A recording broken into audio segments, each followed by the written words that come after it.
गुजर एकता, गुजर एकता। गुजर की यारी शेर की सवारी। गुजर की यारी शेर की सवारी है। अच्छा। हाँ, एक गुजर से यारी कर लेना, हाँ। शेर से यारी हो जाएगी आपकी। लेकिन ये इस सरकार पे केवल मुकदमा लिखना आता है। इनका नेता कोई भी कुछ कह सकता है, उनके लिए कुछ नहीं है। अगर विपक्ष कुछ कह दे, उसका घर तोड़वा देंगे, बुलडोजर चलवा देंगे, मुकदमे लगवा देंगे दर्जनों। ज्ञापन लिखा है और वो हमारी बात को सुनने का काम करेंगे। अगर नहीं सुनते तो घेरने का काम करेंगे। हमारी बात नहीं सुनी जाएगी, हम कश्मीर को भी जाम करने का काम करेंगे। गुजर कभी कोई किसी से कम नहीं है। गुजर मजबूती से अपनी लड़ाई लड़ता है। नमस्कार, मैं जंतर मंतर में मौजूद हूं और यहाँ पर एक बड़ा आंदोलन चल रहा है और मेरे साथ एक खास व्यक्ति हैं, दीपक प्रधान, जिन्होंने दादरी कांड में बड़ी लड़ाई लड़ी, 15 दिन जेल भी काटी और आज वे फिर से आंदोलन में मौजूद हैं, अपने समाज के लिए आवाज़ उठा रहे हैं।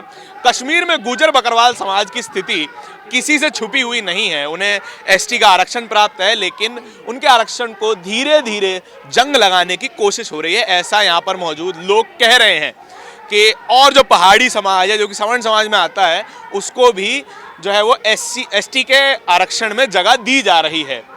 इससे उनके आरक्षण पर खतरा है सीधे तौर पर। लेकिन मेरा सवाल बड़ा ये है कि क्या एनसीआर का गुजर समाज या फिर देश का और गुजर समाज कश्मीर के गुजर समाज से कनेक्ट कर पाएगा, उनकी परेशानियों को समझ पाएगा क्या? देखिए, जो कश्मीर का गुजर है, हाँ। वो हमारे भाई है और दिल्ली एनसीआर की नहीं, पंजाब के, राजस्थान के, हरियाणा के, हिमाचल प्रदेश के, हाँ। जहाँ भी गुजर रहते हैं पूरे इंडिया के अंदर, पूरे गुजर कश्मीरों की लड़ाई लड़ेंगे। अभी हमारे मेन आदमी है, जो गांव के प्रधान है, सम्मानित आदमी है, जिला पंचायत सदस्य है, ऐसे ये सभी सम्मानित लोग यहाँ आए हैं। अगर एक बार हम लोग ये कहेंगे कि हमें कश्मीर जाना है या कश्मीर से कन्याकुमारी तक गुजर एक हो जाएंगे और मजबूती से लड़ाई लड़ेंगे। अगर हमें हमारी बात नहीं सुनी जाएगी, हम कश्मीर को भी जाम करने का काम करेंगे। गुजर कभी कोई किसी से कम नहीं है।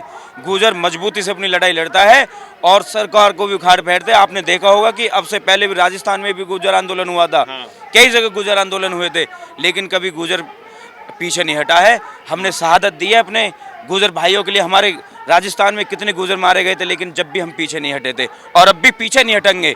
हमें कहीं तक भी जाना हो, हम कश्मीरी गुजर भाइयों के साथ है और मजबूत तरीके से उनकी लड़ाई लड़ते रहेंगे। ये सवाल सर इसीलिए आता है कि जो एनसीआर का गुजर है, हरियाणा का गुजर है, वो तो अच्छा खासा पैसे वाले भी लोग हैं, उनके पास ज़मीनें भी अच्छी खासी हैं, लेकिन जो कश्मीर के हैं उनके पास उनकी इकोनॉमिक स्थिति कुछ अच्छी नहीं है ना?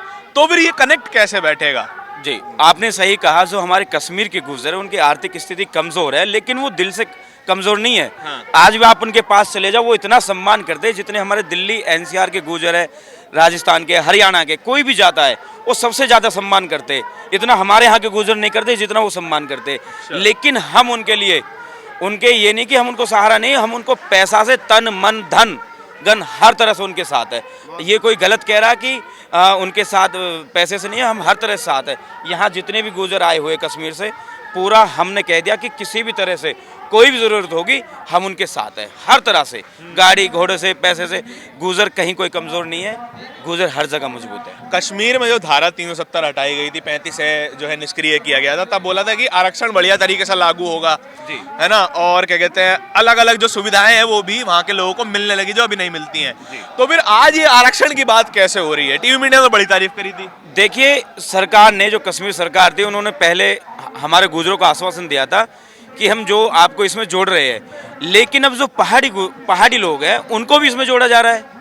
आप राजस्थान में चले जाओ, राजस्थान में जो हमारे गुजर समाज है उनको जो दर्जा दिया गया है, वही हम कश्मीर में चाहते हैं कि हम किसी दूसरे को नहीं जोड़ना चाहते। अगर हमको इसमें जोड़ रहे हैं तो गुजरों को अकेला ही जोड़ना होगा। अच्छा, देश के प्रधानमंत्री नरेंद्र मोदी, वो भी ओबीसी कैटेगरी में आते हैं, वो खुद को पिछड़ा बताते हैं। देश के जो राष्ट्रपति हैं वो भी आदिवासी समाज से हैं। तो फिर इन सारे पदों पे बैठने के बावजूद भी आपकी ये समस्या आज भी कैसे बनी हुई है? देखिए, अब मोदी जी के बारे में मैं क्या बोलूं। हाँ। वो तो झूठ इतना बोलते हैं जिसको कोई हद नहीं। झूठ बोलते हैं प्रधानमंत्री, झूठ बोलते, सीधी सी बात है। वो कहते कुछ है, आपने देखा नहीं अभी क्या हुआ है गुजरात में। हाँ। ऐसे में तो सहानुभूति होनी चाहिए। और बंगाल में क्या हुआ था जब ऐसे हो, तो वो तो राजनीतिक पॉलिटिक्स करते हैं, लेकिन हम इस बारे में कुछ नहीं कहना चाहेंगे। हम अपने गुर्जर समाज के साथ हैं और गुर्जर समाज की लड़ाई लड़ेंगे, चाहे हमें राष्ट्रपति के यहाँ जाना हो। लेकिन देखिए, राजनीति पे तो बात करनी पड़ेगी ना सर, क्योंकि राजनीति आपकी जिंदगी को हर तरीके से प्रभावित करती है जी। अब इन सवालों से बचने का क्या फायदा है? नहीं, हम बच नहीं रहे हैं। हाँ। वो हमारे देश के प्रधानमंत्री है, एक सम्मानित पद पर बैठे हुए हैं, लेकिन हमने उनके लिए भी ज्ञापन लिखा है और वो हमारी बात को सुनने का काम करेंगे। अगर नहीं सुनते तो घेरने का काम करेंगे उनको। अच्छा, नहीं सुनी, आपकी इतना बड़ा आंदोलन कर रहे हो आप, टीवी पे भी ये सब चलाते नहीं है, लेकिन ये आपका आंदोलन सफल नहीं होता और वहाँ पे जो है पहाड़ियों को दे दिया जाता है आरक्षण, फिर क्या करेंगे? देखिए, हम फिर धरना प्रदर्शन करेंगे, यहाँ नहीं दिल्ली को जाम करेंगे, कश्मीर को जाम करेंगे, पूरे देश के गुजर रोड पे उतर जाएंगे अगर इनको आरक्षण नहीं दिया गया तो। फिर आपको उपद्रवी बताएंगे कि जी आप तो हल्ला करते हो सड़कों पर उतर के। देखिए, उपद्रवी क्या है, अब आप कहीं भी चले जाओ, थोड़ी सी बात कह दो, उपद्रवी बता देते, तुरंत मुकदमे लग जाते। अब तक मेरे पे 15 मुकदमे दर्ज है। 15 मुकदमे करवा रखे हैं। क्या क्या कर दिया था ऐसा आपने? और कई बार जेल गया हूँ मैं, कई बार। बस लोगों की आवाज़ उठा दे, कहीं कोई पीड़ित है, कोई पीड़ित परिवार है, कोई गरीब है, मजदूर है, उनकी आवाज़ को बुलंद करते। किसानों की गाजीपुर में हम पे कितने मुकदमे लगे किसान आंदोलन में। लेकिन ये इस सरकार पे केवल मुकदमा लिखना आता है। इनका नेता कोई भी कुछ कह सकता है, उनके लिए कुछ नहीं है। अगर विपक्ष कुछ कह दे, उसका घर तोड़वा देंगे, बुलडोजर चलवा देंगे, मुकदमे लगवा देंगे दर्जनों। ये इस तरह की सरकार चला रहे हैं लोग। अच्छा, लेकिन देखिए, टीवी मीडिया इतनी तारीफ करती है, आप इतनी बुराइयां गिनवा रहे हो, ऐसा लगेगा कि जी कांग्रेस ने पैसा दे दिया आपको या किसी और पार्टी ने पैसा दे दिया है। नहीं, देखो, टीवी जो है ना, जो टीवी मीडिया है वो गोदी मीडिया है। आप टीवी गलत कह रहे हो, आप भी गोदी मीडिया का हो। लेकिन जो आपका चैनल है, वाकई में चैनल की भी तारीफ करना चाहूँगा कि ये वाकई में आप जितने मीडिया साथी है, ये सब लोग आपके जरिए से ही हमारी आवाज़ उठ रही है। नहीं, गोदी मीडिया तो कोई आवाज़ उठाने का काम करती नहीं है। अगर कोई गलत बोलते तो गोदी मीडिया उसको दिखाएगी नहीं। आप बड़े बड़े चैनलों पे देख लेना, सब बिकी हुई है, सब मीडिया बिकी हुई है, कोई कुछ नहीं दिखाएगा। लेकिन आप लोग जो यूट्यूब पे चैनल चल रहे हैं, मैं आपको बहुत बधाई देना चाहूँगा। आप वाकई में गरीब, मजदूर, किसान, नौजवान सबकी आवाज़ उठाने का काम करते हैं आप, तो मैं आपको धन्यवाद देना चाहूँगा। तो आप उनको टीवी मीडिया ना कहें, उनको आप गोदी मीडिया कहें, वो तो आवाज़ नहीं उठा। आप देख लो कितना बड़ा धरना प्रदर्शन चल रहा। यहाँ कोई नेशनल न्यूज़ नहीं है जो टीवी पे दिखा सके, क्योंकि सब पता है कि सरकार के खिलाफ है, तो वो कैसे दिखा देंगे। तो आप लोगों को तो बहुत धन्यवाद करना चाहूँगा। और भी भाई पत्रकार साथी खड़े मेरे। हाँ, उपद्रवी बताते हमको, तो उपद्रवी बता देंगे। अगर यहाँ आ जाएंगे तो ये दिल्ली को जाम कर रहे, ये करे, 10 तरह की बात कर देंगे। लेकिन हम हटेंगे नहीं, हम लड़ाई अपनी मजबूती से लड़ेंगे, हर तरह से लड़ाई लड़ेंगे। चाहे हमें जेल भेजे, चाहे हमें डंडा करे, कोई दिक्कत नहीं है। हमारे साथ भाई अनिल भाटी जी भी है और भी गुल्लू पहलवान, बहुत लोग आए हुए हैं। श्याम सिंह भाटी जी आए और मुखिया गुर्जर जी के नेतृत्व में ये धरना प्रदर्शन चल रहा है। कई जो हमारे गुर्जर संगठन है वो इसमें शामिल है। मैं सभी का, सरकार से लड़ेंगे, खुलेआम लड़ेंगे। अगर हमें न्याय नहीं मिलेगा तो क्या करेंगे? लेकिन गुर्जर समाज तो बीजेपी का बड़ा समर्थक है ना, तो फिर सरकार से लड़ने की कैसे बात आ गई है? देखिए, जो हमें मतलब कि सहयोग करेगा, सरकार तो बीजेपी की सही या कांग्रेस की सही, जो हमें सम्मान देगा सरकार तो वो है। अब हम यहाँ लड़ रहे, लड़ाई लड़ रहे, हम पे मुकदमे लिखे जा रहे, जेल भेजा जा रहा है। 16वां केस भी लग जाएगा आप पे? अजी, केस 16 का 20वां लग जाओ, लगने के लिए तैयार है। हम डरते ना, डरने को तो कोई यहाँ काम ही ना। जाति हमारी गुर्जर है। आपने देखा होगा प्रधानमंत्री रामदेव जी कितने लोग तारीफ करते कि अगर कहीं किसी को बसाना है, अब बॉर्डर पे गुर्जरों को लगा दो, कहीं कुछ नहीं होने वाला। तो हम तो वहाँ नहीं डरे, यहाँ कैसे डर जाएंगे? अच्छा जी। हाँ, चाहे कितने मुकदमे लग जाओ, कितनी बार जेल भेज दो कि चाचा, कोई डरने वाली बात नहीं है। गुर्जर एकता, गुर्जर एकता। पिछले बार राजस्थान का जो आरक्षण था वो बड़े मुश्किल से दिया था, जबकि मुश्किल से नहीं, हमारे कितने भाई गुर्जर भाई मरे थे और कितने लोगों ने अपनी शहादत दी, जब हमें जाके वो आरक्षण मिला था। और अब भी हम कितने ही लोग हमारे को शहादत देते, हम पीछे नहीं हटेंगे, कितने लोग हमारे मारे जाए। जैसे पिछले दिनों रहा है सभी के लिए, तो आपको लगता है कि आपकी बात मान ली जाएगी? हाँ, बात मनवाएंगे हम। अगर ना मानेंगे तो वैसा मनवा देंगे हम बात। कैसा मनवा दोगे? बेराजी मनवा देंगे। बेराजी कैसे मान लेगी? भैया, इनका आना जाना खाना पीना बंद कर देंगे। हमने तो अंग्रेज भगा दिए इस देश से। हम वो जाति के वीर है, गुर्जर वीर कहा जाता हमको। अल्टीमेटम देने पे श्रीकांत त्यागी जो नोएडा के हैं, घर पे बुलडोजर चल गया था उनके। श्रीकांत के घर पे बुलडोजर चला, लेकिन अब आप देखो, जिन लोगों ने चलवाया उनके घर पे खुद चला। उस पर तो बहुत बड़ी राजनीति हुई है, उसमें मैं कुछ नहीं कहना चाहूँगा क्योंकि ये एक बहुत बड़ा कार्यक्रम चल रहा है। नहीं, बुलडोजर से डर नहीं लगता भैया। बाबा जी की सरकार, हम कोई गलत काम करते नहीं है, अपने हक की लड़ाई लड़ रहे हैं। बाबा जी डरेंगे नहीं आप? नहीं, बाबा जी क्यों डरेंगे, अपने हक की लड़ाई लड़ रहे और लड़ते रहेंगे जब तक न्याय नहीं मिलेगा। संविधान के दायरे में मांग रहे, कोई ऐसी बात नहीं है। लेकिन एक सवाल मेरा है, ये शायद आपको चुभ सकता है ये सवाल, गुर्जर समाज पे, जाट समाज पे ये बड़ा आरोप लगता है कि ये जातियों के नाम पे उत्पीड़न बहुत करते हैं।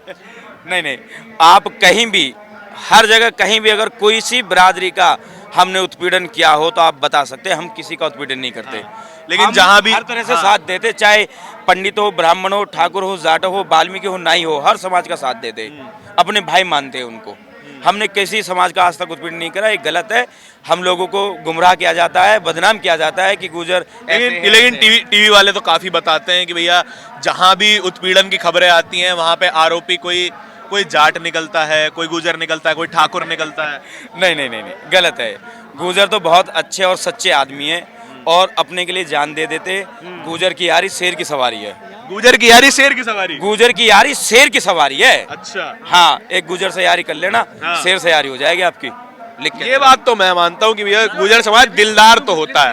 का जो अभी नारा लग रहा था, लेकिन व्यवहार में ये चीज नजर नहीं आती। नहीं, आप देखिए, हिंदू भी मुस्लिम भी सब है हमारे इसमें, लेकिन व्यवहार में भाईचारा सब एक है। नहीं, आप कहीं देख लेना, आप किसी भी गुर्जर की एक वीडियो दिखा देना, कोई किसी का उत्पीड़न कर रहा हो, किसी के साथ मारपीट कर रहा हो, गुर्जर बचाव कर सकता है अगर किसी के साथ गलत हो रहा है, लेकिन गुर्जर किसी के साथ गलत नहीं करता।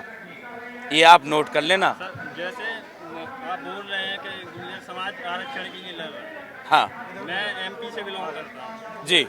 वहाँ के जो गुर्जर है मेरे ही गांव के, हाँ, ग्वालियर साइड के, ग्वालियर, मुरैना, भिंड। अच्छा। वहाँ के जो गुर्जर हैं वो तो अपने आप को मतलब आरक्षण में समझते ही नहीं, वो जनरल कैटेगरी में क्यों मानते हैं? इस पर आप कुछ बोलना चाहेंगे? देखिए, जो हमारे वहाँ के गुर्जर है वो बहुत अच्छे से वहाँ रह रहे हैं। अगर वो भी हमसे कोई ऐसी बात कहेंगे जैसे हमारा कश्मीर वाला मुद्दा चल रहा है, तो हम तो हर जगह खड़े अपने गुर्जर भाइयों के लिए, सीधी सी बात। चलिए देखिए, ये बात तो मैं मानता हूँ कि देखिए गुर्जर समाज दिलदार तो होता है और अपने दोस्तों के लिए, अपने समाज के लिए खड़ा रहता है और संघर्षशील भी है। अगर हम अपनी सेना में अनुपात देखें तो गुर्जर समाज का, जाट समाज का, राजपूत समाज का बहुत बड़ा योगदान है। और आप अगर अपने घरों में शांति से सो पा रहे हैं तो उसी सेना की बदौलत, उसी गुर्जर समाज के जवानों की बदौलत है। और आज जब गुर्जर समाज के ऊपर इतना संकट है, उनके आरक्षण पे संकट है, तो पूरा गुर्जर समाज एक खड़ा हुआ है। मेरे जो सवाल थे, मेरे पशुपेश थे, सर ने अच्छे से जवाब दिया है। उसका आपको क्या लगता है? आप इनकी बातों से सहमत हैं, असहमत हैं? ये ज़रूर बताइए। कैमरे के पीछे मेरे साथी आशीष के साथ नेशनल दस्तक के लिए धारण की रिपोर्ट। धन्यवाद। नेशनल दस्तक की आपसे गुजारिश है कि अगर इसको बचाना चाहते हैं तो नेशनल दस्तक को सब्सक्राइब करने के लिए रेड कलर के सब्सक्राइब बटन को दबाएं, फिर बेल आइकन की घंटी दबाएं। नेशनल दस्तक को बचाने के लिए बहुत जरूरी है कि हर खबर को शेयर करें, लाइक करें, कमेंट जरूर करें।